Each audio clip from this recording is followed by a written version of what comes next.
My question is actually to Ravi Shah, who had said he will not speak when he comes here. But when I went out, I was told, please shut down your outfit. If you're going to set up an event and Ravish is here, आप उनसे बुलवा क्यों नहीं रहे? मैंने कहा मैं बुलवा तो सकता नहीं, बस थोड़ा एक embarrassing spot में डाल सकता हूँ.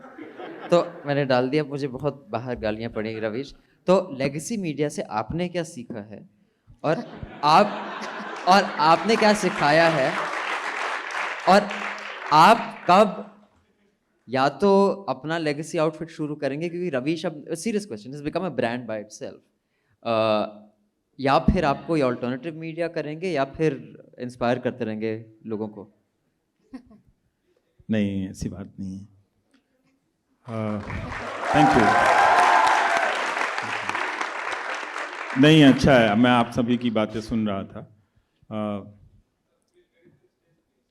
अच्छा, जो सीखने की बात है, तो जो चौहान अभी कह रहे थे कि जो टेक्निकल एस्पेक्ट्स है उसके जो इस पेशे में रहने की जो ज़रूरतें हैं, उसके अलावा आप उस आइडियोलॉजिकल पैराडाइम को भी आप कंटेस्ट करते हैं या उसके प्रेशर को फील करते हैं, जो एक तरह की हेजेमनी बनाना चाहती है, चाहे वो इकोनॉमिक ऑर्डर की हेजेमनी हो या फिर वो एक कास्ट सोशल रिलीजियस ऑर्डर की हेजेमनी हो. बहुत टाइम लग जाता है इसको समझने में न्यूज़ रूम में काम करते हुए, और बहुत टाइम लग जाता है कि इस मीडिया के पीछे जो बड़े बड़े खिलाड़ी हैं उनको समझने में कि ये जो खेल हो रहा है वो दरअसल सिर्फ इंफॉर्मेशन के डिसेमिनेशन का खेल नहीं है.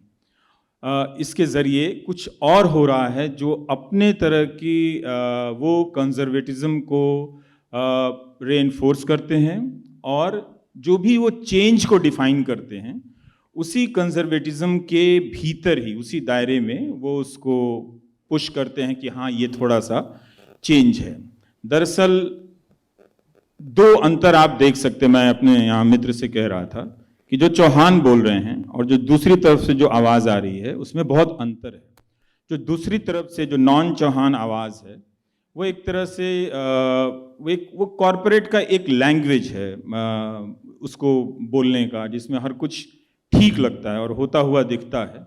जो चौहान की आवाज़ है जिसमें हर कुछ ठीक नहीं लगता है, बहुत कुछ होता हुआ नहीं दिखता है, जिसमें आप जो वो रिजर्वेशन का एक छोटा सा एग्जाम्पल दे रहे थे, बड़ा इशू है लेकिन फिर भी बहुत सारे और भी इश्यूज हैं. तो अब जो कुछ मैं सीखा हूँ और सीखते सीखते जिस मोड़ पे पहुँचा हूँ, मैं बहुत डरता हूँ इस लेगेसी मीडिया से, क्योंकि इसने अरबों भारतीयों की कितनी ही पीढ़ियों की मेहनत को बर्बाद किया है. एक अर्जित लोकतंत्र जिसको मैं बोलता हूँ, ये बहुत अर्नड है ना. हम पढ़े लिखे लोग हैं, हमें यूनिवर्सिटी जाने का मौका मिला, यहाँ आकर बात करने और सुनने का मौका मिला, लेकिन जो लोग आज़ादी की लड़ाई में थे, कई साल तक जेल में रहे, उनकी कई पीढ़ियाँ उनके बाद स्कूल कॉलेज नहीं जा सकीं. स्वाभाविक सी बात थी ना कि अगर आप जेल में चले जाएं, अगर जीएन साईं बाबा की तरह इस सरकार की कृपा होगी तो आप 6 साल तो यूं ही सड़ा दिए जाएंगे. तो क्या लेगेसी मीडिया इस पे बोलता है? वो तो प्रो डेमोक्रेसी भी नहीं है, वो इस लोकतंत्र का हत्यारा है. इसको आप जितना क्रूड तरीके में समझेंगे उतना ही आप इस देश का भला करेंगे.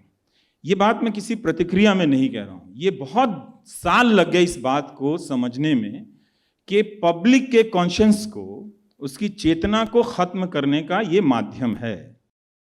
ये बात हर आदमी मेरे कह देने से आप नहीं समझेंगी, ये हर किसी को अपने अपने अनुभव के हिसाब से समझना पड़ेगा अपनी जिंदगी में कि ये लेगेसी मीडिया क्या है.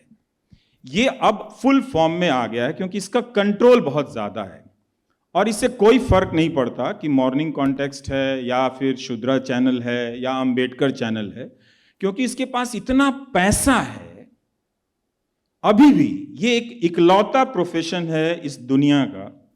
एक सर्जन को भी आप सर्जन की फीस देते हैं इसलिए कि वो बेस्ट सर्जन होता है, लेकिन आप गोदी मीडिया को ऐड क्यों देते हैं? तो जर्नलिज्म नहीं करने के लिए जर्नलिज्म के नाम पे हजारों करोड़ ऐड दिए जा रहे हैं. तो वैसे लोग तो आवारा होंगे ना. उनको क्या फर्क पड़ता है कि कोई यूट्यूब में क्या बना रहा है या कोई स्टोरी क्या कर रहा है। तो इस लेगेसी मीडिया को अब आप यूं समझिए कि उसने अपना जो एक्सपीरियंस हासिल किया, मेरा एक्सपीरियंस अभिनंदन क्या था वो उतना मैटर नहीं करता, लेकिन इस 70-75 साल में जो इस लेगेसी मीडिया ने जो एक्सपीरियंस जनता के बीच में रहकर, स्टेट और कॉरपोरेट के बीच में रहकर हासिल किया है, वो ये हासिल किया है कि अगर वो चाह ले, उसे ऐसा लगता है तो इस देश की डेमोक्रेसी का मर्डर वो सबके सामने सबको बिठा के कर सकता है। Thank you.